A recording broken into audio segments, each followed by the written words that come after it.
नमस्कार। Welcome to money group and मैं हूं चिन्मय नंदा। निफ्टी ने आज गैप अप में ओपनिंग दिया। करीब 19,425 के आसपास कहीं पर ओपनिंग हुआ और ओपनिंग होते ही ऊपर की तरफ बढ़ना शुरू हो गया था। और अगर हम बात करें तो 19,500 के आसपास कहीं पर निफ्टी में फिर से एक बिक वाली देखने को मिला। तो शार्प सेलिंग के चलते मार्केट जहां पर ओपन हुआ था उसी रेंज के आसपास कहीं पर आके क्लोजिंग दे दिया है।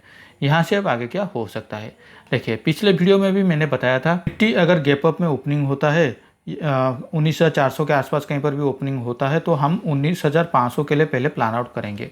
19,500 रीच होने के बाद वहाँ से हमें पता चलेगा कि मार्केट यहाँ से कैसे मूवमेंट हो सकता है। और मैं पिछले हफ्ते की डेली चार्ट में भी जब एनालिसिस कर रहे थे तब भी हम लोग यही डिस्कशन किए थे कि ये वही लेवल है 19,400 से लेके 19,500। ये वही लेवल है जिस लेवल के आसपास में निफ्टी को एक कंसोलिडेशन फेज में जाना चाहिए, तो ही जाके निफ्टी ऊपर की ओर से ब्रेकआउट दे सकता है। तो ठीक उसी तरह ही निफ्टी 19,400 से लेके 19,500 के बीच एक कंसोलिडेशन फेज में अभी जा रहा है। अगर हम बात करें ऐसा क्यों जाना चाहिए तो ये सिंपल लॉजिक यही है। पहले देख लीजिए यहाँ पर 6 तारीख को क्या हुआ था। 6 तारीख को मार्केट ने फ्लैट में ओपनिंग हुआ था और उसके बाद से एक ऊपर की ओर से रैली देखने को हमें मिला था जो कि 19,500 के आसपास कहीं पर आके क्लोजिंग दे दिया था। लेकिन आज क्या हुआ, आज मार्केट ने जहाँ पर कल का जो क्लोजिंग था उसी लेवल से करीब 70-80 पॉइंट के ऊपर जाके ओपनिंग दे दिया। तो जो लोग कल निचलेतम लेवल पे बाइंग करके रख चुके होंगे वो आपने थोड़ा और प्रॉफिट पाने के बाद वहां से प्रॉफिट बुक करेंगे। कोई एडिशनली बायर्स इस लेवल पे एंट्री करने की कोशिश नहीं करेगा क्योंकि उसको पता है 19,500 के लेवल के आसपास कहीं पर एक रेजिस्टेंस है।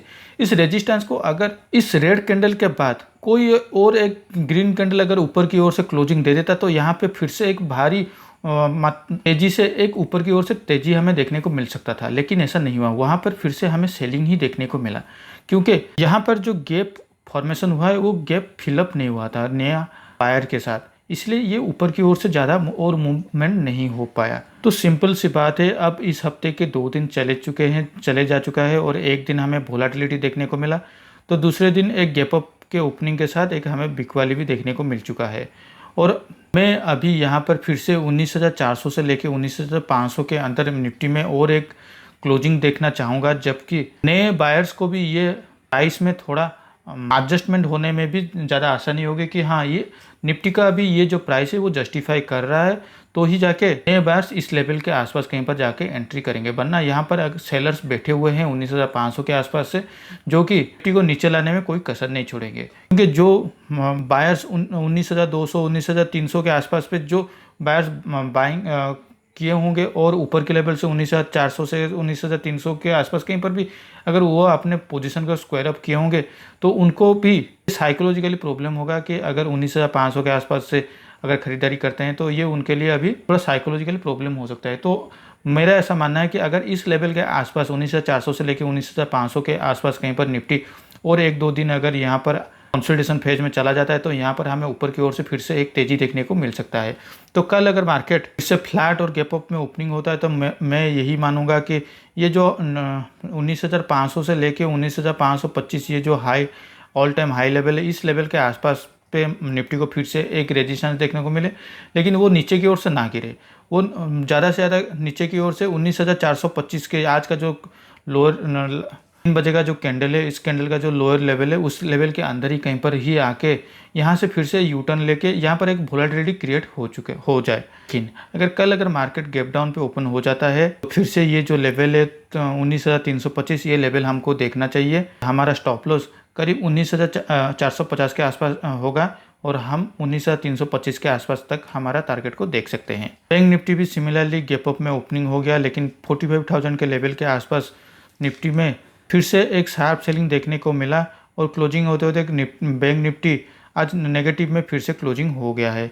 पिछले 2 या 3 दिन से बैंक निफ्टी हमारा वीक दिखाई दे रहा है और नेगेटिव में आके क्लोजिंग दे रहा है। आज ठीक उसी तरह से फिर से 45,100 के आसपास से हमें एक शार्प सेलिंग देखने को मिला और क्लोजिंग होते होते करीब 44,800 के आसपास आके कहीं पर क्लोजिंग दे दिया है। सिमिलरली बैंक निफ्टी में भी अगर फ्लैट या गैप अप में ओपनिंग होता है तो 44,700 हमारे लिए स्टॉप लॉस बनेगा और हम फिर से ऊपर की ओर से प्लान आउट कर सकते हैं। और ये वही लेवल होगा 45,100 जिस लेवल के आसपास पे बैंक निफ्टी को ऊपर की ओर से एक क्लोजिंग देना चाहिए। अगर नहीं दे पाता है तो फिर से यहाँ पर हमें एक शार्प सेलिंग फिर से देखने को मिल सकता है। लेकिन अगर मान लीजिए कल अगर मार्केट में नेगेटिव ओपनिंग हो जाता है तो हमने जैसे पहले बात किए हुए थे ये वही लेवल होगा 44,500। इस लेवल के नीचे बैंक निफ्टी को नहीं आना चाहिए। अगर इस लेवल के नीचे अगर बैंक निफ्टी आ जाता है तो हमें रिवर्सल ट्रेंड बैंक निफ्टी में एक देखने को मिल सकता है। अगर बैंक निफ्टी रिवर्सल ट्रेंड में आ रहा है तो निफ्टी भी रिवर्सल ट्रेंड में आ सकता है। चलिए अब देख लेते हैं हमारे पोजीशन की ओर। मैंने आज मेरे पोजीशन में कुछ चेंजेस किए हुआ हूँ।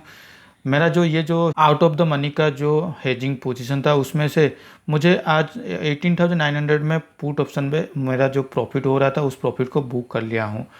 लेकिन उसके साथ मैंने हेजिंग के लिए 19,300 पुट ऑप्शन को ऐड किया हुआ हूँ। इस बार मैंने इसको थोड़ा near out of the money में मैं हेजिंग किया हूँ और ये दोनों में मेरा डेल्टा न्यूट्रल का पोजीशन बना हुआ है। 18,900 पुट ऑप्शन को एग्जिट करने का पीछे का मकसद यही था कि जब मैं आज इसको एग्जिट कर रहा था तो ये करीब 26 रुपीज़ के आसपास कहीं पर ट्रेड हो रहा था और हमारा जो कॉल ऑप्शन था ये कॉल ऑप्शन मेरा करीब 70 रुपीज़ के आसपास भी ट्रेड हो रहा था। तो यहाँ से अब अगर मार्केट मान लीजिए ऊपर की ओर से ट्रेंड होता है तो मुझे पुट ऑप्शन में उतना प्रॉफिट नहीं मिलेगा जितना मेरा नुकसान होगा कॉल ऑप्शन के साइड, क्योंकि पुट ऑप्शन में वो उतना प्रीमियम नहीं है जो कि डिके हो सकता है। तो इसलिए मैंने इसको स्क्वायर अप करना मुझे ठीक लगा और उसके बदले मुझे 19,300 का पुट ऑप्शन को मैंने हेजिंग पोजीशन के लिए चुना हुआ हूँ जो कि डेल्टा न्यूट्रल के हिसाब से आ रहा था। और उसके साथ मैंने करीब 19,500 के आसपास कहीं पर मैंने ये फिर से एक डेल्टा न्यूट्रल का पोजीशन लिया हुआ हूँ। लेकिन अभी अगर आप मेरा मार्क कर रहे हो तो मैं अभी यहाँ पर सिर्फ सिंगल लॉट पे ही ट्रेड कर रहा हूँ, क्योंकि मुझे पता है जब एक ट्रेंड चलता है या तो ये अप ट्रेंड हो या फिर डाउन ट्रेंड हो, इस ट्रेंड लाइन पे मेरा जो डेल्टा न्यूट्रल का जो मेरा जो स्ट्रैटेजी है वो ज़्यादातर काम नहीं करता है। क्योंकि वन साइडेड जब ट्रेंडिंग होता है तो एक साइड में जिसका जो प्रीमियम बढ़ता है इंक्रीज होता है तो दूसरी साइड पे उतना जोर से आपका प्रीमियम डिके नहीं हो पाता है। तो इसलिए मैं अपना पोजीशन को अभी थोड़ा हटाया हूँ। लेकिन मुझे जब भी कोई भी एक अपॉर्चुनिटी मिलेगा तो मैं फिर से मेरे बैक टू पोजीशन में आ जाऊँगा। तो आज के लिए इस वीडियो में बस इतना ही। अगर वीडियो अच्छा लगा हो तो इस वीडियो को लाइक शेयर करके हमें मोटिवेट कीजिए। पर्सनल फाइनेंस या ट्रेडिंग नॉलेज के लिए हमारे चैनल को सब्सक्राइब करना ना भूलें। Thank you for watching my video.